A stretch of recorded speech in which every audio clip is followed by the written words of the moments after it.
It's starting to get colder. We're starting to see more storms across North America, and I think that continues over the next couple of weeks as we're watching this cold air continue to sink south. Your storm track and your jet stream move south as well, and I think that's why we're going to see some much stronger storms, mid-latitude cyclones that really wrap up and potentially causing some problems. We're going to see some of that this weekend. I think that's why we're going to get some severe weather as we head into Saturday, maybe even into Sunday.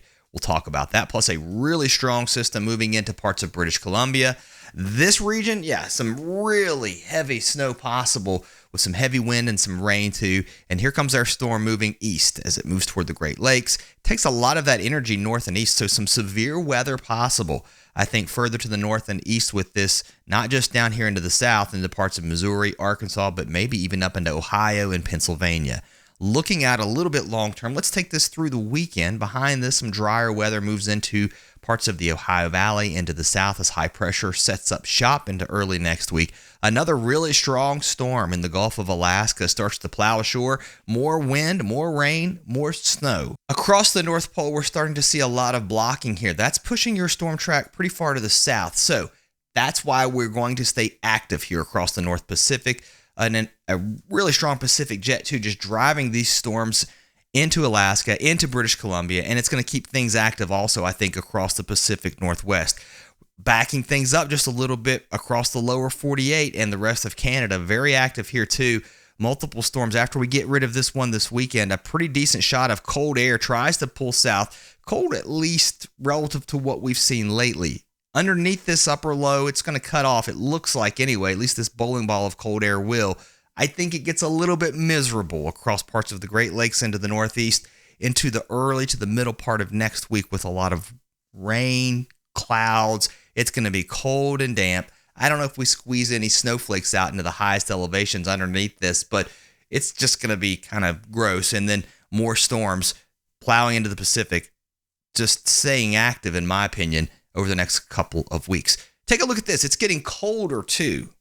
This is the ice cover here just north of Alaska. This is where we were, on September 23rd. Take a look how this is freezing up. You're going to notice the orange start to grow.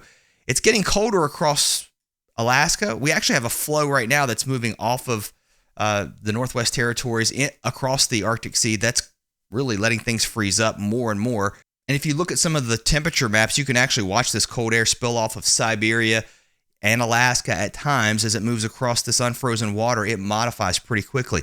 Look what happened last year. I want to let this roll out because as this ice starts to fill in here across not just the Bering Strait, but also the Arctic Ocean here, any cold air that forms across Siberia has a much better chance of surviving, at least holding tight, and then moving across this frozen water into Canada. We're also going to start to see more cold air develop across Canada as our snowpack builds. A long way to go to winter.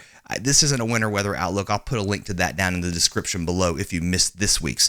Let's take you through the next several days. We'll work our way across the country because this looks pretty innocent, I guess, right? This weak piece of energy that's moving across British Columbia, Montana. It's going to bring some snow, some rain here.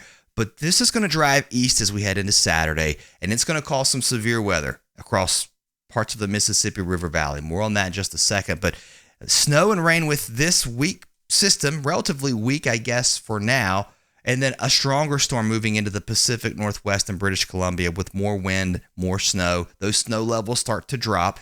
Snow could be heavy at times here into the Canadian Rockies and into the mountains of Idaho and Montana as we head into Sunday and Monday. So again, active across this part of the country. Temperatures here as we move through the day today, I mean, relatively normal for this time of year. Nothing abnormally warm here. If anything, a little bit cooler than what we've even seen lately, even across the Southwest. Look at Phoenix struggling to get to 80.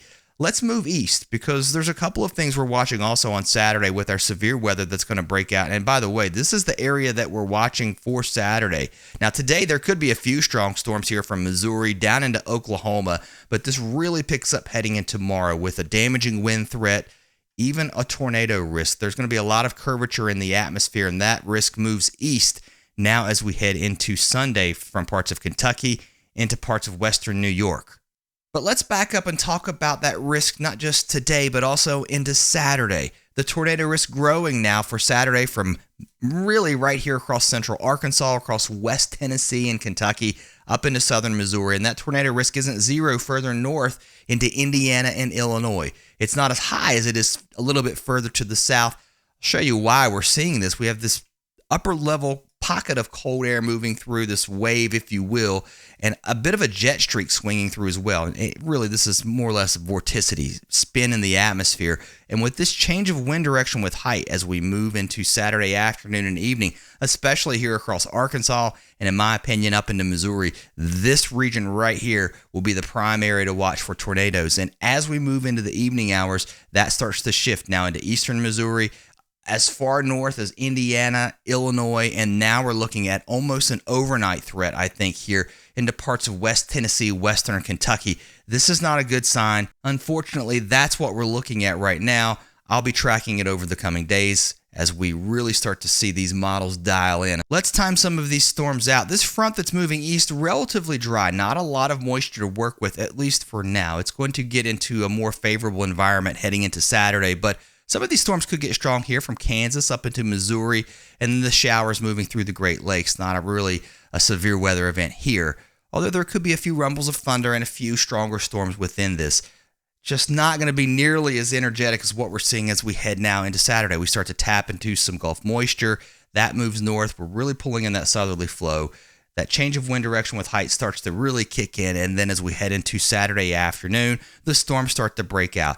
A little bit further north here into Missouri, what might keep you safe, or I would say safer, is you're going to not maybe see as much destabilization. It's not going to get as unstable, but that doesn't mean you're not going to be under that threat. The best chance for severe weather, again, southern Missouri into Arkansas, and watch these storms maybe even as far south as Louisiana. Even though the best dynamics are to your north, there could be a few strong ones, and then this continues into the overnight. Once we get toward midnight, Saturday, these continue to drive to the east, so now we're looking at North Mississippi, here into Kentucky, maybe even as far north again as Indiana and Illinois, and this all slugs off to the north and east, and we start to see some quieter conditions behind this. Your temperatures today are going to be warm out ahead of the front. They're going to stay mild into the overnight as well, into tonight, as that southerly flow starts to pick up out of the south, so temperatures not dropping much tonight. Look at this, heading into early Saturday morning, barely dropping to 70 here across Missouri, Arkansas, down into Oklahoma, staying in the 70s. And then as we head into Saturday, out ahead of our front, getting pretty warm, up into the 80s, so getting quite unstable. Your cool air starts to push in from the north, so if you're watching from the areas to the west of where the severe weather is going to be, look at this, nice and cool. We may get into the 40s into parts of Oklahoma as we wake up now on Sunday morning. High temperatures quite pleasant as we head into Sunday afternoon. A lot of 60s, even 50s further to the north.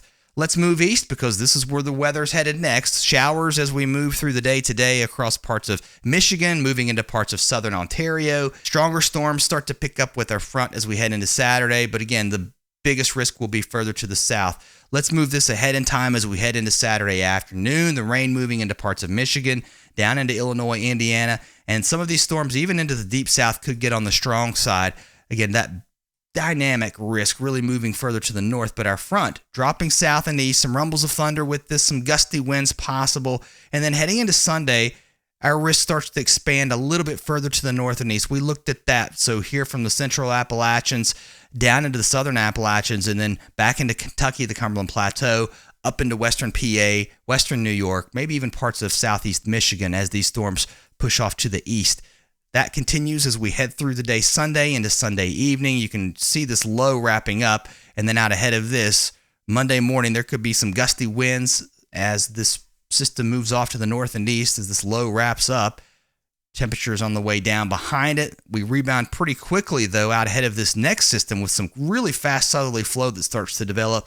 But here comes that cold air aloft moving in with the clouds and the rain, the damp, the cool weather for about the middle part of next week. Here's a look at your temperatures as we move through the day today. Pretty warm. I mean, at least fairly far to the north. We're talking about upper 70s, close to 80 in many areas up into Illinois and Missouri. Cool across the northeast. It was a chilly start on Friday morning. Look at these lows as that northeasterly flow kicked in, that's going to really start to move away as our winds turn a little bit more southerly as we head into the weekend. So Saturday, high temperatures climbing back up into the 60s and 70s in many areas across at least the mid-Atlantic. Across the south into Tennessee and Kentucky, we're back up into the 80s. That warm air really gets squeezed north as we head into Sunday. You can see that all the way up into Ontario out ahead of this front. So that's the reason your severe risk starts to grow here as we become unstable, a lot of moisture around, and then behind this, temperatures start to drop. So by Monday morning, waking up a lot cooler with temperatures down into the maybe even the 30s into some of the mountain areas, into the 40s in most areas across the Ohio Valley into the Northeast, and then high temperatures on Monday. We start to warm back up further to the west with temperatures back up into the 70s, but here comes that bowling ball of cool air underneath this clouds and rain and temperatures 40s and 50s. Again, if you missed this week's winter weather outlook, check it out. It's going to be right here on the screen. You can also click it in the description below. See you next time.